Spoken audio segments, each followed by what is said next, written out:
Even in my darkest moment of my life, God came to me and he met me and claimed me as his own.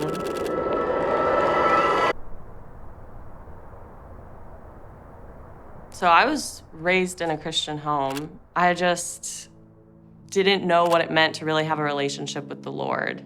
As I got older and into adulthood, I definitely kind of started falling away from the church. There was new freedom when I went off to college. So I kind of just tried to start fresh and start over. Every weekend we just partied, and that was new to me. The more drunk or high I could get, the better I would feel.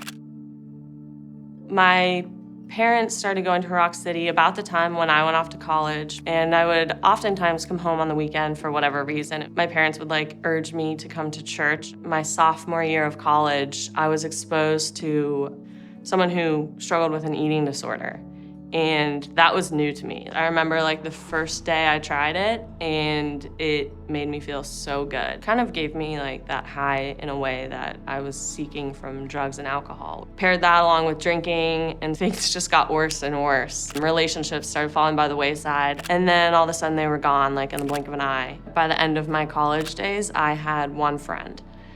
So once I got home from college, my eating disorder and my addictions were just taking hold of my life. And it was just a really long, dark period of struggling and just in and out of addiction. I was attending Rock City regularly, and I was trying to find small groups. Eventually, I came to this small group that I'm in now, and that was about a year ago. And pretty much from the moment I stepped foot in Homa's parents' house, I knew this small group was going to be important to me. Even though I had all my struggles going on, I felt like God was moving in my heart and I was finally starting to understand.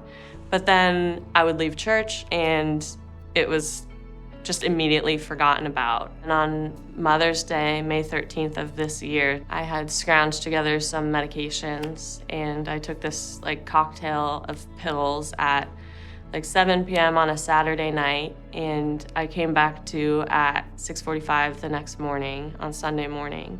And it was really scary because there was this 12-hour period of time that I had just lost and have no recollection of at all. And I was really sick for about a week.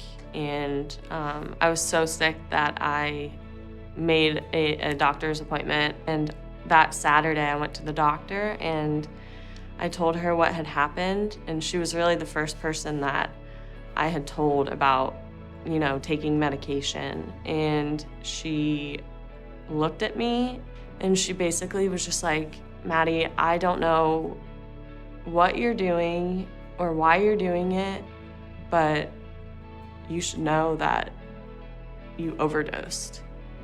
And that was really scary for me because that was the first time I had heard that word. She told me that I was very lucky to be alive, considering what I had taken and the amount that I had taken. And I left there and pretty much just cried for the rest of the day.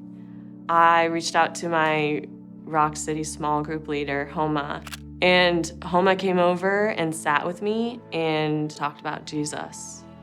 And that was the first time that I was interested, and I was excited, and I felt encouraged. And for the first time after a week of just feeling scared and vulnerable and alone, I felt like there was hope. And about a couple of months after Mother's Day, when I had overdosed, on Father's Day, I was baptized at Rock City.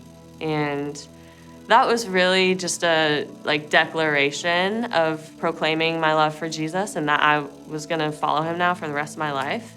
But really, since the night I was saved, I have always been his. It's been 5.5 months, and I'm no longer a slave to my eating disorder or alcohol abuse or substance abuse. And that is just a miracle. That just doesn't happen. He has just filled my life in a way that has not been filled for the past decade. My life was just becoming so empty, and now I just am so full, and I'm so thankful for it. I'm so thankful for the story that he gave me and for all the people that he's put in my life.